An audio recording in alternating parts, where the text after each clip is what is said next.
এই ভারতীয় উপমহাদেশে একজন বড় বুজুর্গ ছিলেন, অনেক বড় মুজাহিদ ছিলেন এক জমানায়। সৈয়দ আতাউল্লাহ শাহ বুখারী রহমতুল্লাহ আলাই, জগৎ বিখ্যাত মনীষী ছিলেন।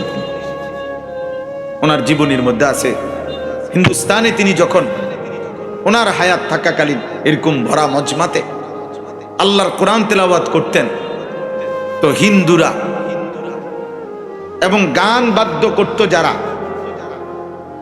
হিন্দুরা চলতি পথে দাঁড়িয়ে যেত আর সৈয়দ আতাউল্লাহ শাহ বুখারী রহমতুল্লাহর জবানে কোরআন শরীফ শুনত। নবী সাল্লাল্লাহু আলাইহি সাল্লামের যত সাহাবী কালেমা পড়ছে, মনে করেন প্রত্যেকটা সাহাবী কালেমা গ্রহণ করার আগে তো ছিল কাফের। প্রত্যেকটা সাহাবী কালেমা গ্রহণ করার আগে তো ছিল গুনাহে ডুবা। তো ইনারা কুফরি অবস্থায় তো আল্লাহর কোরআন শুনছে। মানে নবীজি যখন প্রথম ওনার সামনে পেশ করছে, কোরআন শুনাইছে, তখন ওনারা কুফরি অবস্থায় না। তাহলে কুফরি অবস্থায় তাদের দিল নরম হয়ে গেল। আজ 20 বছর এই ছেলে পরিচয় দেয় নিজের মুসলমান, তার বাবা মা মুসলমান, অথচ এই নাফরমানের দিলে আল্লাহর কোরআন একটুও নড়ে না। এটা কি ধরনের মানুষ? কি মনে হয় বলে? যেদিন উমরের দিল নড়ছে আল্লাহর কোরআন শুনে, ওই সময় তো সে কুফরিতে ছিল। বোঝেন নাই কথাটা? কোরআন তো কাফেরের দিল নাড়ায় দিছে, কোরআন তো হিন্দু বুদ্ধের দিল নাড়ায় দিছে। এই ভারতীয় উপমহাদেশে এই বিপুল পরিমাণ আউলিয়া বুজুর্গ, মুসলিম বণিক, ব্যবসায়ী, ওনাদের ঈমান, আমল, তাকওয়া, আখলাক, আল্লাহর কোরআনের তিলাওয়াত, নামাজের সেজদা দেখে এই উপমহাদেশের লাখো কোটি কোটি মানুষ কালেমা পড়ে মুসলমান হয়েছে। এটাই ইতিহাস। ইউরোপের বেঈমানরা আজীবন প্রচার করে গেছে যে ইসলাম তলোয়ারের জোরে প্রতিষ্ঠিত হয়েছে। বেঈমান তোরা হয়তো কোনো দেশ অস্ত্রের জোরে, বোমার জোরে দখলে রাখতে চাও, মুসলমান কোনোদিনও অস্ত্রের জোরে, তলোয়ারের জোরে না, বরং প্রয়োজন মাফিক জিহাদ, এটা আল্লাহর বিধান হিসাবে সর্বদাই ছিল, আছে, থাকবে। কিন্তু মুসলমানের তরবারিও যেমন ছিল, জিহাদও যেমন ছিল, উত্তম আখলাক, নীতি নৈতিকতা, চারিত্রিক পবিত্রতা, বিশুদ্ধতা এবং লেনদেনের স্বচ্ছতা, ঈমান, আমল, তাকওয়া দেখে এই উপমহাদেশের লাখো লাখো বেঈমান কালেমা পড়ে মুসলমান হয়েছে। এই জন্য দোস্ত আমার, সাফ কথা, 2 দিন ব্যাপী মাহফিল, অনেক বুজুর্গ উলামায়ে কেরাম আসবেন, কথা বলবেন, বলছেন, আরো বলবেন ইনশাআল্লাহ। কিন্তু এই নওজোয়ান ভাই, তোমাদের কাছে বলি ভাই, কোরআন যদি তোমার দিল না নাড়ায়, আজান যদি তোমার দিল না নাড়ায়, আল্লাহর কথা যদি কোনো অনুভূতি না জাগায়, তো তুমি মানুষ কিনা আরেকবার দেখো, তুমি আরেকবার দেখো, নিজের আরেকবার খবর নেই। কোনো ভালো বিবেকবান মানুষকে জিজ্ঞাসা করো যে তুমি মানুষ কি, মানুষ কি? আরাআইতা মান ইত্তাখাযা ইলাহাহু হাওয়াহু আফা আনতা তাকুনু আলাইহি ওয়াকিলা। আল্লাহ তাআলা বলে, বন্ধু, মনের চাহিদাকে যে তার নিজের খোদা বানিয়েছে, আল্লাহর বিধান, আপনার বিধান, আপনার কথা, কিসের কোরআন, কিসের সুন্নাহ, কিসের ইসলাম, কিসের আল্লাহর কথা, কিসের নবীর কথা, বাদ দাও। আমার মনে যা চায় তাই আমার জীবন। এই নিজের মনের চাহিদা যার খোদা, ইলাহ, আল্লাহ বলছে, বন্ধু, আমি আল্লাহ বলে দিলাম, ইনহুম ইল্লা কাল আনআম, তাদের পরিচয় আর কিছুই নয়, শুধুই জানোয়ার। ইনহুম ইল্লা কাল, এই ইনে নাফিয়া, ইল্লা নফি ইস্তিসনা, হসর বুঝায়, তাদের পরিচয় আর কিছুই নয়, শুধুই জানোয়ার। এজন্য শুধু নফসের চাহিদা যে পূরণ করে, আল্লাহর বিধান, হালাল হারাম, জায়েজ না জায়েজের পার্থক্য পার্থক্য জ্ঞান যার মধ্যে নাই, খোদার কসম আল্লাহ বলছে তার পরিচয় শুধুই জানোয়ার। ওইটা শুধুই জানো।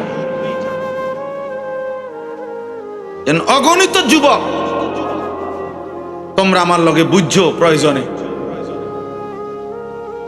হ্যাঁ, দুইটা শব্দ 3 লাইন শুদ্ধ কথা বলে অনেকে, চরিত্র নাই, আখলাক নাই, রাতভর নারী দেখে, ছবি দেখে, উলঙ্গ দৃশ্য দেখে, প্রতি মাসের আয় সব হারাম, সুদের টাকা, কিস্তির টাকা, 2 নম্বরই টাকা, লোনের টাকা, সব হারাম, সব হারাম। স্ত্রী বেপর্দা, নিজেও চলে গুনার মধ্যে, নাটক দেখে, সিনেমা দেখে, নর্তকী দেখে, দুনিয়া যা মন চায় তাই ভোগ করে। কিসের নামাজ, কিসের সেজদা, কিসের পাক না পাক, হালাল হারাম, পার্থক্য জ্ঞান নাই। এমনি ভদ্রলোক, কিসের ভদ্রলোক, কি কারণে? ওই যে শুদ্ধ কথা কয়, মাঝে মাঝে ইংরেজি কয়, কেমন আছেন, ভালো আছেন আঙ্কেল, কোনো কষ্ট হয়নি তো? হ্যাঁ, আঙ্কেল আব্বুর কাছে এসেছেন? আঙ্কেল আব্বু তো একটু আগে বের হয়ে গেল। ও ছেলে কি ভদ্র, ছেলে তো খারাইয়া মতে, ছেলে তো সারা রাত মোবাইলে নর্তকী দেখে, ছেলে তো আজকে 5 বছর ধরে বিবাহ বহির্ভূত এক মেয়ের সাথে হারাম সম্পর্ক। হ্যাঁ, ও তো অসৎ, চরিত্রহীন, লম্পট, ব্যভিচারী, জিনাকার। বিবাহ বহির্ভূত ছেলে মেয়ের সম্পর্ককে কোন শব্দে, ভদ্র কোন শব্দ দিয়ে পরিচয় দেওয়ার কোনো সিস্টেম নেই। আমি যাই লেখাপড়া এলাকার হুজুর জিগাই না, আপনাকে দেশের হুজুর হতেই পারে না। ছেলে মেয়ের বিবাহ বহির্ভূত সম্পর্ক, এটাকে আপনি রিলেশন, প্রেম, গড গিফটেড, আল্লাহ প্রদত্ত, হুজুর আমি শুধু কথা বলি, ওকে ছুঁয়েও দেখি নাই, ধরিও নাই, স্পর্শও করি নাই, লজ্জাস্থানের কোনো চাহিদাও পূরণ করি নাই, শুধু একটু সম্পর্ক, ওকে ভাল লাগে আমার কাছে, মাঝে মাঝে একটু কথা বলি, মাঝে মাঝে একসাথে একটু সময় নাস্তা করছি, এতটুকুই। তুমি ব্যভিচারী, ওই মেয়েও ব্যভিচারী, তুমিও অসৎ, ওই মেয়েও অসৎ, তুমিও চরিত্রহীন, ও চরিত্রহীন। যদি বলেন এটা হুজুর বাড়াবাড়ি, তা আপনি হালাই দেন, আমার কথা, অসুবিধা কি? আখেরাতে দেখা হবে ইনশাআল্লাহ।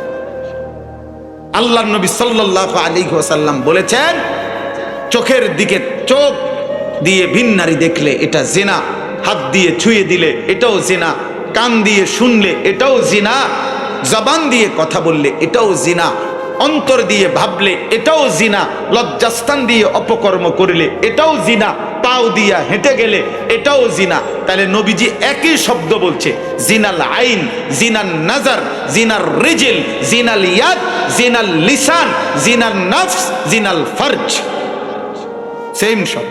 চোখের জিনা, কানের জিনা, হাতের জিনা, পায়ের জিনা, জবানের জিনা, অন্তরের জিনা, লজ্জাস্থানের জিনা। জিনা চোর শুরু হয়ে যায় নজর থেকেই।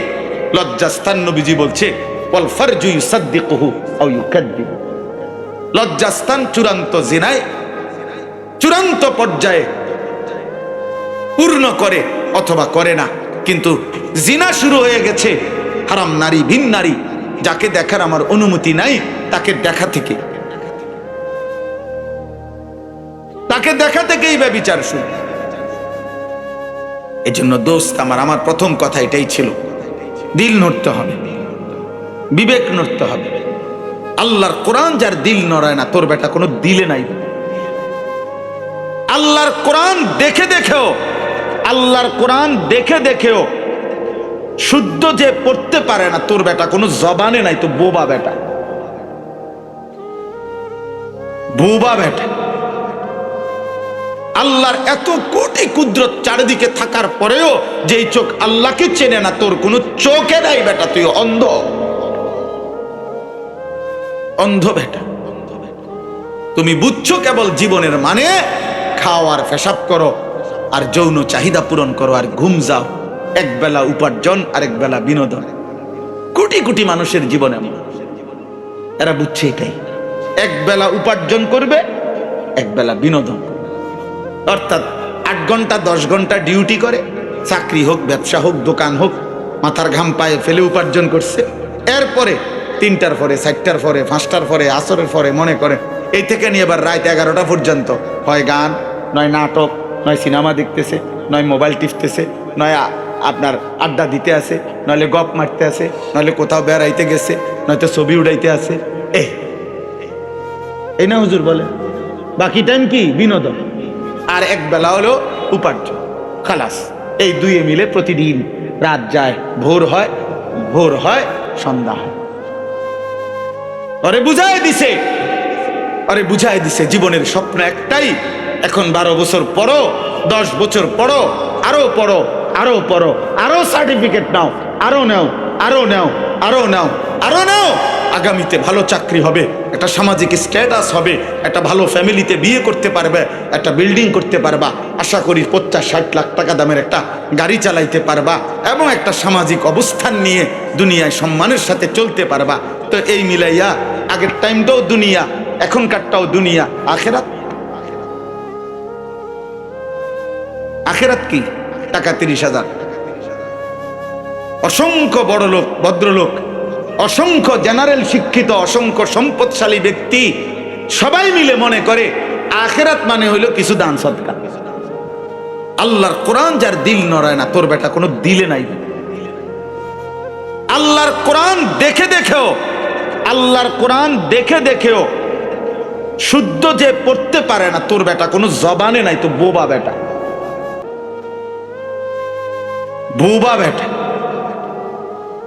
আল্লাহর এত কোটি কুদরত চারিদিকে থাকার পরেও যেই চোখ আল্লাহকে চেনে না, তোর কোনো চোখে নাই বেটা, তুই অন্ধ বেটা। তুমি বুঝছো কেবল জীবনের মানে খাও আর পেশাব করো আর যৌন চাহিদা পূরণ করো আর ঘুম যাও। এক বেলা উপার্জন, আরেক বেলা বিনোদন। কোটি কোটি মানুষের জীবনে এরা বুঝছে এটাই, এক বেলা উপার্জন করবে, এক বেলা বিনোদন করবে। অর্থাৎ 8 ঘন্টা 10 ঘন্টা ডিউটি করে, চাকরি হোক, ব্যবসা হোক, দোকান হোক, মাথার ঘাম পায়ে ফেলে উপার্জন করছে। এরপরে 3টার পরে 4টার পরে 5টার পরে আসরের পরে মনে করেন এই থেকে নিয়ে এবার রাত 11টা পর্যন্ত হয় গান, নয় নাটক, নয় সিনেমা দেখতেছে, নয় মোবাইল টিপতেছে, নয় আপনার আড্ডা দিতে আছে, নইলে গপ মারতে আছে, নইলে কোথাও বেড়াইতে গেছে, নয়তো ছবি উড়াইতে আছে। এই না হুজুর বলে বাকি টাইম কি বিনোদন, আর এক বেলা হলো উপার্জন, খালাস। এই দুইয়ে মিলে প্রতিদিন রাত যায়, ভোর হয়, ভোর হয়, সন্ধ্যা হয়। এই দুই একটা লাইন কথা চালাকি করে আপনি দুনিয়া চলে যাইবেন। দুনিয়া আমগো চলে, দুপুরের ভাত আমরাও খাইছি, বিবি বাচ্চা আমাদেরও আছে, বিল্ডিং আমাদেরও আছে, টাইলসওয়ালা বাথরুম আমরারও আছে, সোফা আমরার ঘরেও আছে, ফ্রিজ 2টা আছে, একটা সোজা, একটা লম্বা, একটা সোজা। দুনিয়া তো সবাই ভোগ করে রে আব্বা, দুনিয়া তো জন্তু জানোয়ারও ভোগ করে রে বাপ। আখেরাত কি হবে সেটা না বলো। ইয়ালামুনা যাহিরাম মিনাল হায়াতিদ দুনিয়া ওয়া হুম আনিল আখিরাতি হুম গাফিলুন। আল্লাহ বলে, বান্দা দুনিয়ার জীবনের বাহ্যিক দিক তো তুমি খুব বুঝলা, কিন্তু আখিরাতের ব্যাপারে তো গাফিল হয়ে রইলা। ইকতারাবা লিন্নাসি হিসাবুহুম ওয়া হুম ফি গাফলাতিন মুরিদুন। আল্লাহ বলে, বান্দা তুমি কি জানো কিনা বান্দা, হিসাবের দিন, আখিরাতের দিন তো একদম ঘনিয়ে আসলো। 1450 বছর আগে যখন কোরআন নাজিল করেছে, আল্লাহ তখনই বলেছে, বান্দা হিসাবের দিন ইকতারাবা, কাছে চলে আসছে। অহুম ফি গাফলাতিন মুরিদুন। আজও তো বান্দা আমি আল্লাহ থেকে বিমুখ হয়ে গাফলতের মধ্যেই ডুবে আছো। জীবন মানে কি শুধু বুট বাদাম? জীবন মানে শুধু পেশাব পায়খানা? জীবন মানে শুধু নারীর চাহিদা পূরণ? জীবন মানে শুধু খাদ্য খাবারের চাহিদা পূরণ? আখিরাতের জন্য কি কিছু করবা না? সেজদা কি দেবা না বান্দা? ওমা হাদিহিল হায়াতুদ দুনিয়া ইল্লা লাহবুম ওয়া লাইব ওয়া ইন্নাদ দারাল আখিরাতা লাহিয়াল হায়াওয়ান লাউ কানু ইয়ালামুন। আল্লাহ বলে বান্দা শুনো, দুনিয়ার জীবন আর কিছুই নয়, শুধুই তামাশা, শুধুই খেলাধুলা। 60 বছর তামাশা, 70 বছর তামাশা। হায়াতের দুনিয়ার হায়াত এটা খেলাধুলা, তামসা তামসা, এটা মালা ঠোলা খেলা। ওয়া ইন্নাদ দারাল আখিরাতা লাহিয়াল হায়াওয়ান, আল্লাহ বলে আখিরাতের ঘর জান্নাত সেটাই মূলত জীবন, সেটাই লাইফ, সেটাই বেঁচে থাকা, সেটাই প্রকৃত জীবন। লাউ কানু ইয়ালামুন, আল্লাহ বলে হায় আমার বান্দারা যদি বুঝতো, যদি বুঝতো যে এটা কতটা ভালো হতো, যে আখিরাতি জীবন। ওয়াবতাগি ফীমা আতাকাল্লাহুদ দারাল আখিরাতা ওয়ালা তানসা নসীবাকা মিনাদ দুনিয়া, আল্লাহ বলে বান্দা দুনিয়ার হায়াতে আমি তোমাকে যা কিছু দিলাম, সকল কিছু, শরীর স্বাস্থ্য জীবন যৌবন অর্থ সম্পদ ক্ষমতা প্রভাব প্রতিপত্তি বিত্ত বৈভব মাল সম্পদ জায়গা জমি ক্ষেত ফসল স্ত্রী সন্তান সুস্থতা, যা কিছু দিলাম বান্দা আমি আল্লাহ তোমার কাছে চাই সব কিছু দিয়ে 1 নম্বরে তুমি আখিরাতের ঘর জান্নাত তালাশ করো। চট্টগ্রাম ফটিকছড়ি ঐতিহ্যবাহী শাহনগর শাহী বাজার ইসলামী শান্তি সংস্থা ও গণপাঠাগারের উদ্যোগে 2 দিন ব্যাপী 45তম বার্ষিক ইসলামী মহাসম্মেলন আজকের এই দ্বিতীয় দিনের আয়োজনে মাগরিবের নামাজ জামাতের সাথে আদায় করে আল্লাহ তাআলা আমাদেরকে আসবার বসবার আল্লাহর জন্যই জমা হওয়ার তৌফিক দান করেছেন, আলহামদুলিল্লাহ। প্রথম 2টা কথা। প্রথম কথা হলো মোবাইল হাতে ধরে ভিডিও বা রেকর্ড করা যাবে না, একজনও না, হুজুর পাবলিক টুপিওয়ালা টুপি ছাড়া জওয়ান ছেলে নওজওয়ান তোমরা সবাইকে নিষেধ করলাম, স্পষ্ট নিষেধ। এটা আমার আদেশ, অনুরোধ না, এটা আমি আদেশ করলাম। কাজে এরপরে আমি যাকে দেখব মোবাইল হাতে ধরে ভিডিও রেকর্ড করছেন তাকে চেষ্টা করব বাইর করে দিতে। একলা না পারলে দমকায়া লোক নেমো দরকার, মাহফিলের আয়োজকদেরকে ডাইকা হইলো আলগি দিয়া হইলো উঠাই দেব। এই জন্য নিজের ইজ্জত হেফাজত করলে ভালো। মানুষের সামনে যদি কেউ আলগি দিয়া ফার করে দেয় তাইলে তো একটা অপমান হবে। 2 নম্বর কথা হলো প্রত্যেকেই, নওজোয়ান ভাই তোমরাও, বাবা আপনারাও, তালেব এলেম ভাই তোমরাও আর একটু সুন্দর করে ফাঁকা জায়গা পূরণ করে একদম একবারে, আমি আবার 10 মিনিট পরে মাহফিলওয়ালারা বলল যে হুজুর একটু সাফাইতে কন, পিচ্ছাইতে কন, আগাইতেন, এই লোকাল বাসের কারবার এটা ঠিক না। একবারে যেন আল্লাহর বান্দা যেই আসে বসতে পারে এরপরে। এই জন্য ভাইয়া এটা সওয়াব হবে, যে যেটুকু আগাইলেন আল্লাহর রহমতের দিকেই আগাইলেন, বরকত হবে। এটা আমাদের নড়াচড়ার দ্বারা যদি কোনো একজন আল্লাহর বান্দা কোনো জায়গা খালি রেখো না ভাই, তাহলে বেলেন একদম না। মাশাআল্লাহ মাশাআল্লাহ, আল্লাহ তাআলা প্রত্যেককে বরকত দান করুন। রাসূলুল্লাহ সাল্লাল্লাহু আলাইহি ওয়াসাল্লাম বলছেন, বুখারীর হাদিস, মান রাআ ফুরজাতান ফাজালাসা ফিহা ফাকাদ আওয়া ইলাল্লাহ। কোন দিনই মজমাতে যে ফাঁকা জায়গা দেখলো, ফুরজাতান খালি, অতঃপর নিজে তাতে বসলো, আল্লাহর নবী সাল্লাল্লাহু আলাইহি ওয়াসাল্লাম বলেন সে আল্লাহ তাআলার ঠিকানায় পৌঁছে গেল, আল্লাহর আশ্রয়ে চলে গেল, আল্লাহ যেন তাকে নিজের করে নিলেন। এজন্য অনেক বড় সওয়াব এটা। দ্বীনি মজমায় 3টা আচরণ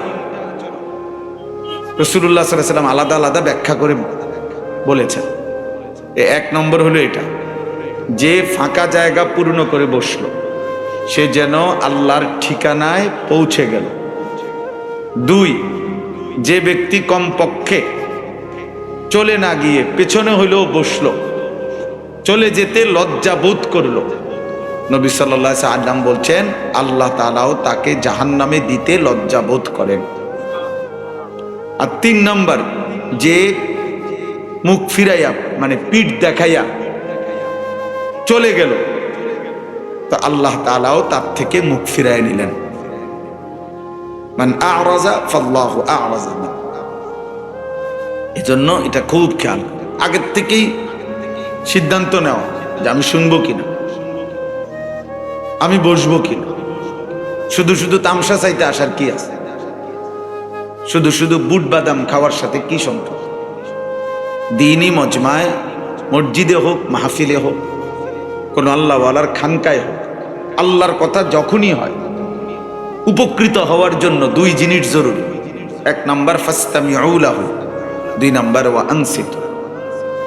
এই 2 শর্ত যে পূরণ করবে আল্লাহর কথার থেকে সে উপকৃত হবে।